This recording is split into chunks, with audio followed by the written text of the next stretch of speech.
Do aliens exist, and are they among us?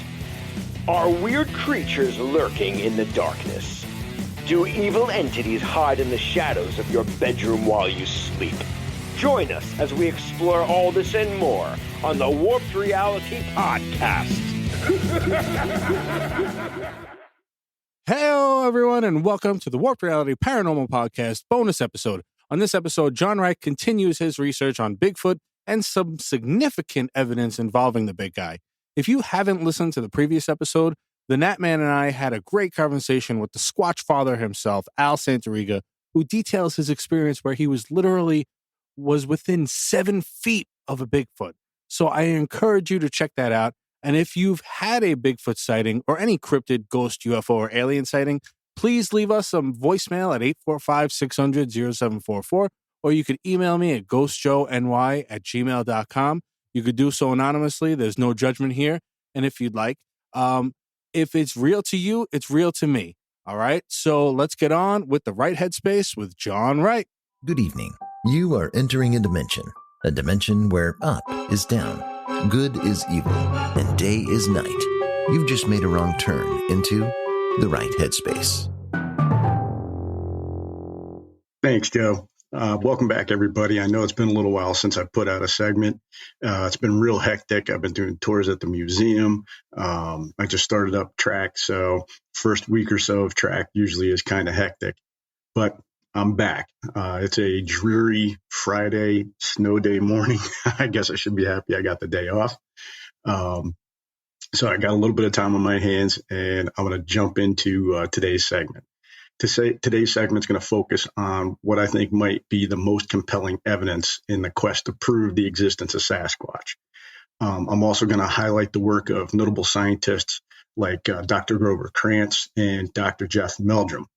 If you're familiar with those names, you might be able to guess what today's segment is all about. So I'll pause for a second, let you think. If you said footprints, then you are correct. Now, we start with what are the origins of the footprints. So the modern Bigfoot phenomenon began in the mid-20th century, somewhere around 1958, with the discovery of large prints found in no other place other than Bluff Creek, California. And these were discovered by a bulldozer operator named Jerry Crew. Crew had made several plaster casts of the footprints, each measured over 16 inches in length. A short time after the discovery, a gentleman by the name of Ray Wallace admitted to hoaxing the prints. Wallace claimed that he made the prints with carved wooden feet that he had attached to his boots with straps. The problem with Wallace's claim is the static nature of the print, that all the prints were identical, and there was a lack of detail when compared to those found by Crew and found by others since that time. I'll talk a little bit more about that a little bit later on in this segment. Next thing I want to mention is characteristics of footprints. Bigfoot prints are described as larger than those of a human, which sometimes can be debated. And I'll give you a prime example.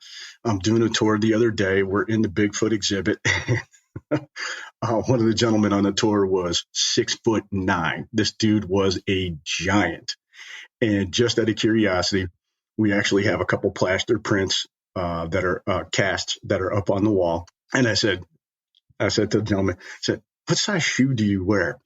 And he said, I'll do you one better. Takes his shoe off, holds it up next to the print. And his shoe was almost the exact size of the print that we have hanging in the shadow box on the wall. And that print is about 15 and a half inches long. So that brings me to some of the different characteristics. So we have the length of the print. You have often 5 toes, which are featured, and most occasions you're going to have an arch of some type. The size and the depth of the print suggests that whatever is making the prints has to be a pretty heavy creature. Now, as far as characteristics, we got the size or the length of them, which is going to average anywhere from about 15 to 24 inches. The width is going to vary from about 6 to 10 inches. And one of the things that I can tell you was very different between the guest on the tour and the plaster cast that we have is this gentleman's foot was only about half of the width of the casts that we have. So it was the same length, but wasn't even close to the width of the cast that we had. The other thing that we look at is the toe structure. Toes are typically going to have 5 toes, although there are some prints that have shown 4 toes, and there are other prints that have shown some type of deformity. One of the better known ones is one that's referred to as cripple foot. And the other thing that you're going to see is varying toe shape and size. The fourth characteristic is depth. Prints have been shown to be somewhere from 1 to 1.5 inches in depth. Also, this can be kind of influenced by the soil itself, the composition. Is it a rocky soil? Those types of things. So that can have a bearing on how deep the prints go. But most people are going to tell you that the compression that is exerted is going to be somewhere around 1 to 1.5 inches deep, whereas most humans don't necessarily do that. Now, as far as, and I'm willing to admit, yes, there are hoaxes out there. I'm also willing to admit that people are going to make mistakes, that sometimes you're going to have misidentifications. So where somebody might see a Bigfoot print, it could potentially be maybe just a large bear double print where the back foot has landed just in front of where the forepaw had landed. And now we have this extended print, and the back foot of a bear typically has almost kind of like a toe shape to it that's very similar to humans. As far as analysis is concerned, once you make the cast, and one of the new things, and you can see it on some of the new shows, some of the technology is phenomenal. They have these little portable LiDAR scans that they can use to do virtual prints, which it's freaking awesome. If you got the money to do that stuff, God bless, go for it. But if you're one of the other people that doesn't have that kind of money or the accessibility, well, you're forced to go with the old school method, which is plaster casts. But once we have the casts, you can do a number of different things. First is measurements. We can compare the length and width to other known species. By using the prints, the spread of the prints, you can figure out stride pattern. The length of the stride can give you some sort of idea as to the relative height and potentially the gait of the maker of those prints. The other thing that gets mentioned sometimes is what they refer to as wear patterns. One of the things that they mentioned, and I saw this with Dr. Meldrum's book, is there were unique characteristics that they were able to find with some of these different prints. Like as they were going through and over the course of a lifetime of walking over rocky soil and things like that, you could see that there were kind of like wear patterns on the sole of the foot. And I kind of liken it to, I've been to Cape Cod. I've gone on whale watches several times. And what's really awesome is when you go on these whale watches, they have these marine biologists that are familiar with the whales. And what they'll do is hold up a chart. And that chart is actually going to have the fluke or the tail of the whale. And what they're able to do is identify the whale based upon the color pattern of the fluke. And every single whale is unique. They're not the same. So when you look at the wear patterns, these wear patterns, or maybe some of the other things that I mentioned earlier, as far as possible deformities, lack of a toe, these can all be things that can be used to identify particular individuals. And I know in some cases, they've actually found footprints of certain individuals in other areas. So that would have to, if that was going to be hoaxed, then that's somebody who is definitely motivated to try and hoax things. There are a few key figures in when it comes to print analysis. Both mentioned that the intro, Dr. Grover Krantz was an anthropologist from Washington State University. He was one of the first academics to take the Bigfoot topic seriously. In the 1970s, he published several papers which supported the existence of Bigfoot. He argued that the creature could be a distant relative of what is called Gigantopithecus. Gigantopithecus is a large ape, a very, very large ape. If you pause this, you can go online, you can look up Dr. Krantz. You can look up the model that he created based upon the idea of Gigantopithecus. And if the guesses are correct, and again, it's educated guesses, this thing would have stood somewhere around 8, maybe potentially 9 feet tall. As far as Gigantopithecus, Why did he enter this into it? Because it is a giant ape, and it is we are part of the primate tree. Anyway, it's a large ape. It died off a couple million years ago. So it's what they refer to as a relic hominoid. Is this something that could have been like a leftover from that time frame? Dr. Krantz focused on the anatomical features of the prints, such as the toes, the arch. He believed that the prints showed signs of bipedalism. He also believed that the jawbone of the Gigantopithecus, because of the way that it was shaped, it would have been something that would have gone along with the idea of bipedalism because of the way that it connects into the back of the skull. So I should say at the base of the skull, as opposed to the back of the skull, where you would see with most gigantic apes. So with the big silverback gorilla, you'll notice that the spine comes in at the back of the head as opposed to the bottom of the skull. Why? Because they're mostly in a bent over, hunched over, walking on back legs with their front arms on the ground.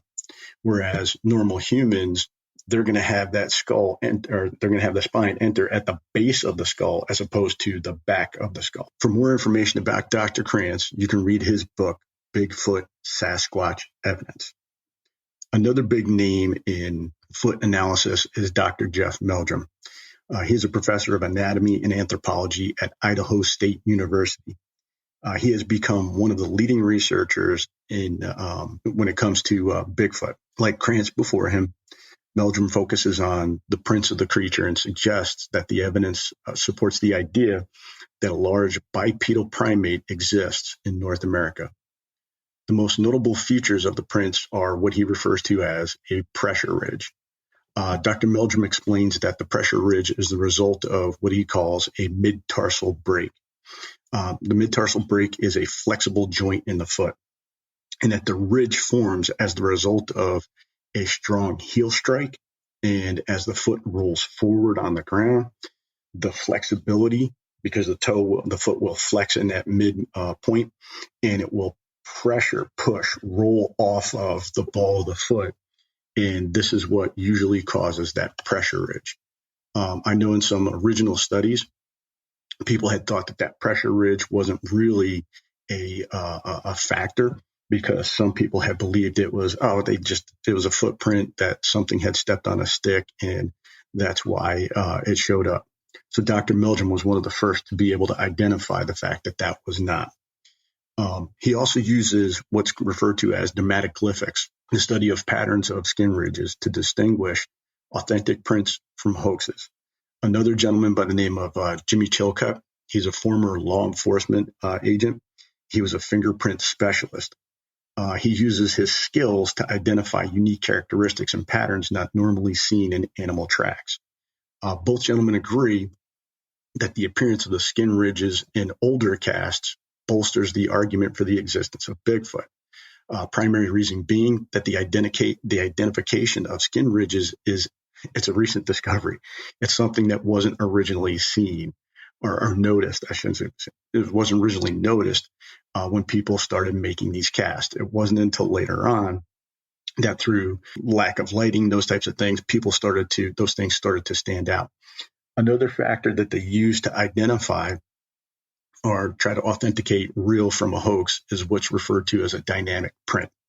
The majority of hoax prints are more or less carbon copies, each print showing the same exact characteristics as the one that came before it. So right foot for right foot, left foot for the left foot are basically all the same. There is no change.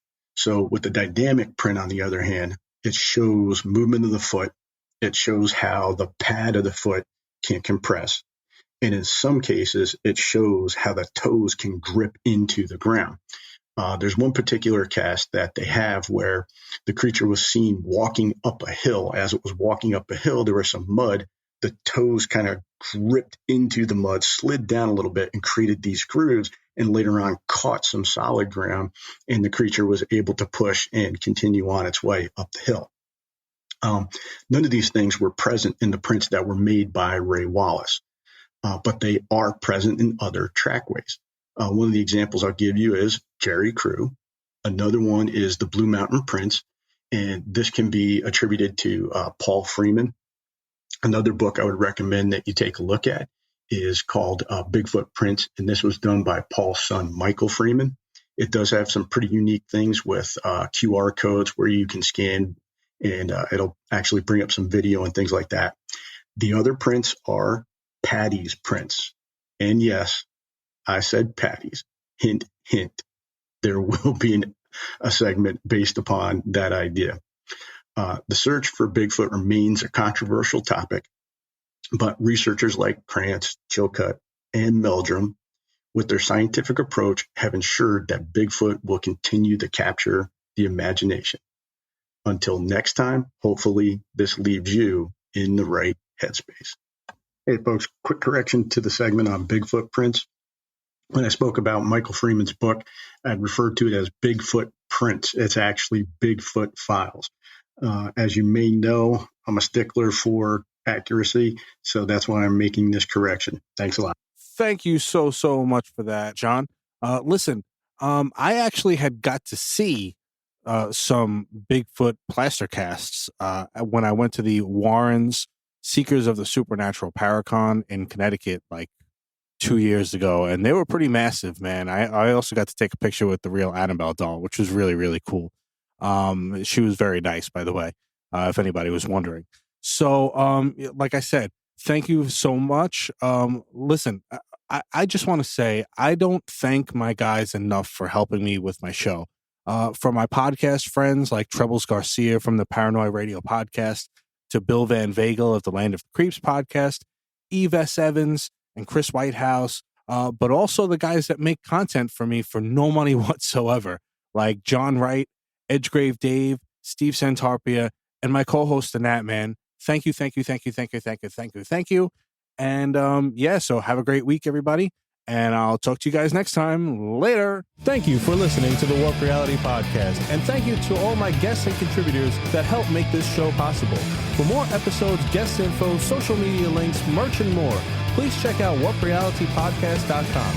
If you have a paranormal experience you would like to share, questions, comments, or you'd like to be a guest in the show, please leave me a voicemail at 845-600-0744, or you can email me at ghostjoeny@gmail.com. You can do so anonymously if you'd like. Also, I'd greatly appreciate it if you could leave me a review on Apple Podcasts or warprealitypodcast.com. Have a great night, everyone, and don't forget to change your shorts.